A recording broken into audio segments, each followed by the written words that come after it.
Ce livre est une version remaniée de ma thèse soutenue il y a quelques années, que j'ai remaniée et un peu enrichie aussi, en regardant de sources supplémentaires.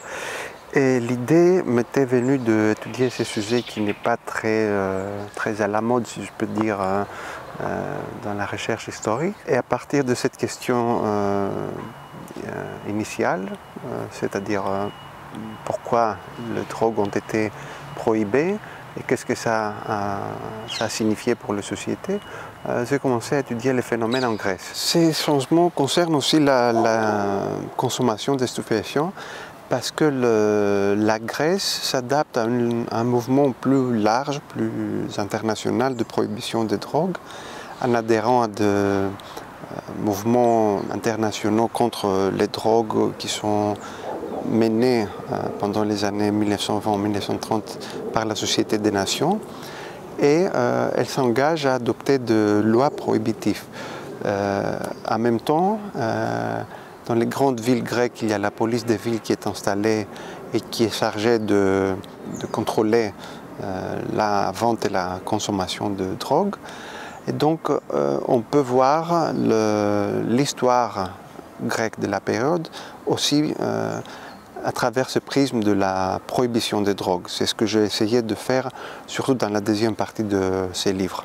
La consommation des drogues est un phénomène millénaire. Ce qui change, c'est chaque fois la substance et les conditions sous lesquelles on consomme de substances psychoactives, comme on peut les appeler, parce que le terme stupéfiant, drogue, narcotique est un peu problématique dans la longue durée. Donc il y avait des substances qu'on consommait dans l'Antiquité et après la découverte des Amériques, il y a eu beaucoup de nouvelles substances qui ont été amenées en Europe. Dans les cas grecs, il y a au moins depuis la fin du XIXe siècle des sources qui témoignent la production et la consommation du chanvre indien, surtout dans le Péloponnèse. Et dans les années 1920, la Grèce hérite d'une partie de la Macédoine où il y a des cultures du pavot. Donc la Grèce se retrouve au bout de quelques décennies parmi les pays producteurs de stupéfiants. En même temps, on constate une augmentation de la consommation de drogue. Et ce qui commence à poser problème pour les autorités et pour le monde médical qui découvre en quelque sorte, ou plutôt invente, la notion de la dépendance, de la toxicomanie comme on l'appelle à l'époque, avec ces divers versants, la morphinomanie, l'héroïnomanie, etc.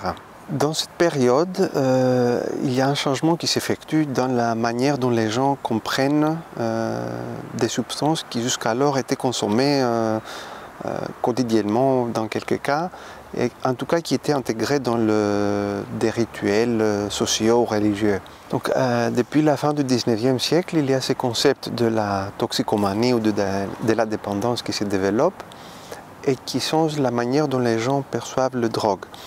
Il y a un petit livre qui est paru en 1928 en Égypte, écrit par un médecin grec qui faisait partie de la communauté grecque d'Égypte et qui s'appelle justement Poisons sociaux. C'est cet ouvrage qui m'a inspiré pour le titre de ce livre. Et c'est intéressant parce qu'il s'agit de substances comme la morphine, la cocaïne, les chanvres indiens, mais il y intègre aussi le café ou le thé. Et on ne trouve pas des substances comme l'héroïne, où je crois qu'il fait une petite mention d'une demi-page. Donc déjà, ça m'a intrigué parce que voilà, il traitait des poisons, des substances qui, de point de vue chimique ou pharmacologique, peuvent effectivement avoir une action de poison à l'organisme, mais il choisit de les appeler des poisons sociaux.